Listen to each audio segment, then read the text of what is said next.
കേന്ദ്രമന്ത്രിസഭയിൽ ഏതൊക്കെ വകുപ്പുകൾ ഏതൊക്കെ പാർട്ടികൾക്കാണ് കിട്ടിയിട്ടുള്ളത് എന്നതിൻ്റെ വ്യക്തമായിട്ടുള്ള വിവരങ്ങൾ പുറത്തു വന്നിരിക്കുന്നു.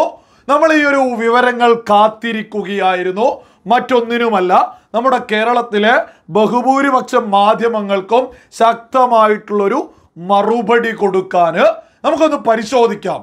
പ്രധാനപ്പെട്ട വകുപ്പുകളൊക്കെ ആർക്കൊക്കെയാണ് കിട്ടിയിട്ടുള്ളത് എന്ന് നമ്മുടെ മാധ്യമങ്ങൾ നിരന്തരം വിളിച്ചു പറഞ്ഞുകൊണ്ടിരുന്നത് ചന്ദ്രബാബു നായിഡുവിനും നിതീഷ് കുമാറിനും പ്രധാനപ്പെട്ട വകുപ്പുകൾ കൊടുത്തേ പറ്റൂ. അവർക്ക് പ്രധാനപ്പെട്ടവ കൊടുത്തിട്ടില്ലെങ്കിൽ മൂന്നാം മോദി സർക്കാർ രൂപീകരണം പോലും ഉണ്ടാവില്ല, സത്യപ്രതിജ്ഞ ഉണ്ടാവില്ല. അങ്ങനെ തോന്നിയതുപോലെയായിരുന്നു അവർ നിരന്തരം വിളിച്ചു പറഞ്ഞിട്ടുണ്ടായിരുന്നത്. ആ സമയത്തും നമ്മൾ നിരന്തരം നമ്മുടെ ചാനലിലൂടെ വിളിച്ചു പറഞ്ഞു പ്രധാനപ്പെട്ട വകുപ്പുകളൊക്കെ തന്നെ ഭാരതീയ ജനതാ പാർട്ടിയുടെ നേതൃത്വത്തിലായിരിക്കും. അതിൻ്റെ കാരണം എന്ന് പറയുന്നത് ഏറ്റവും വലിയ ഒറ്റക്കക്ഷി എന്ന് പറയുന്നത് ഭാരതീയ ജനതാ പാർട്ടിയാണ്. പ്രത്യേകിച്ച് അതിന് നേതൃത്വം കൊടുക്കുന്നത് അമിത്ഷായും നരേന്ദ്രമോദിയുമാണ്. അതുകൊണ്ട് തന്നെ പ്രധാനപ്പെട്ട വകുപ്പുകളൊക്കെ തന്നെ ഭാരതീയ ജനതാ പാർട്ടി ആയിരിക്കും മുന്നോട്ട് കൊണ്ടുപോവുക എന്ന് നമ്മൾ വ്യക്തമായിട്ട് ആ സമയം മുതലേ പറഞ്ഞിട്ടുണ്ടായിരുന്നു.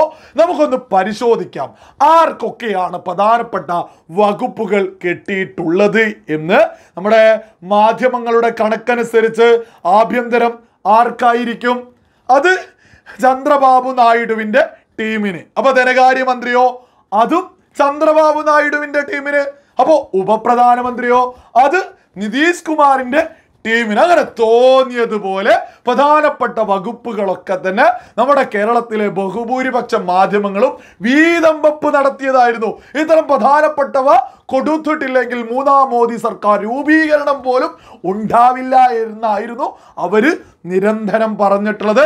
പ്രധാനപ്പെട്ട വകുപ്പുകളുടെ വിവരങ്ങൾ ഞാനൊന്ന് വായിച്ചു കേൾപ്പിക്കാം.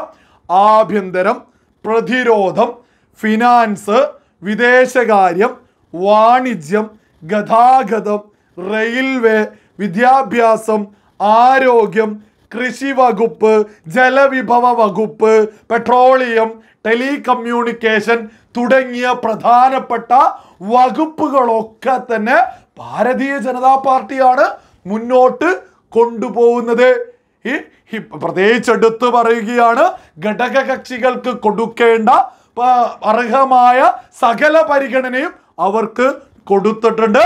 പക്ഷേ മാപ്രകളുടെ മോഹം പോലെ യാതൊരു ബ്ലാക്ക് മെയിലിങ്ങും നടന്നിട്ടില്ല, നടക്കുകയുമില്ല എന്നുള്ളതാണ് യാഥാർത്ഥ്യം. നിങ്ങൾ പ്രത്യേകിച്ച് ചിന്തിക്കണം. 240 സീറ്റുള്ള ഭാരതീയ ജനതാ പാർട്ടിയുടെ 10% പോലുമില്ലാത്ത ഘടകകക്ഷികൾക്ക് തോന്നിയതുപോലെ പ്രധാനപ്പെട്ട വകുപ്പുകൾ കൊടുക്കാൻ ഈ സർക്കാർ രൂപീകരിച്ചിട്ടുള്ളത്, ഈ സർക്കാർ നേതൃത്വം കൊടുക്കുന്നത് രാഹുൽ ഗാന്ധി അല്ല എന്നുള്ളത് നിങ്ങൾ മനസ്സിലാക്കണം. ഇത് നരേന്ദ്രമോദിയുടെ മൂന്നാം സർക്കാരാണ്. അവർക്ക് വ്യക്തമായിട്ടറിയാം ഏതൊക്കെ പദവികൾ ആർക്കൊക്കെ കൊടുക്കണമെന്ന്. പ്രധാനപ്പെട്ട സകലതും ഭാരതീയ ജനതാ പാർട്ടി തന്നെയാണ് മുന്നോട്ട് കൊണ്ടുപോകുന്നത്. ഈ പറയുന്ന ചന്ദ്രബാബു നായിഡുവിനും നിതീഷ് കുമാറിനും ഓരോ ക്യാബിനറ്റ് പദവിയും ഓരോ സഹമന്ത്രിയുമാണ് കൊടുത്തിട്ടുള്ളത് എന്ന് സകല ആളുകളും തിരിച്ചറിയുക. മറ്റൊരു പ്രധാനപ്പെട്ട ഒരു കണക്ക് കൂടി നമ്മുടെ മാധ്യമങ്ങൾക്കങ്ങ് പറഞ്ഞു കൊടുക്കാം. നമ്മുടെ ഈ NDA സർക്കാർ രൂപീകരണമൊക്കെയായി ബന്ധപ്പെട്ട് ചന്ദ്രബാബു നായിഡുവും നിതീഷ് കുമാറുമാണ് അപ്പുറത്തേക്ക് പോയിട്ട് സർക്കാർ വീഴാൻ പോകുന്നത് എന്ന ഇവിടെ ഒരുപാട് ആളുകൾ വിശ്വസിച്ചതും ഇത് തന്നെയാണ് നമ്മുടെ മാധ്യമങ്ങൾ വിളിച്ചു പറഞ്ഞതും.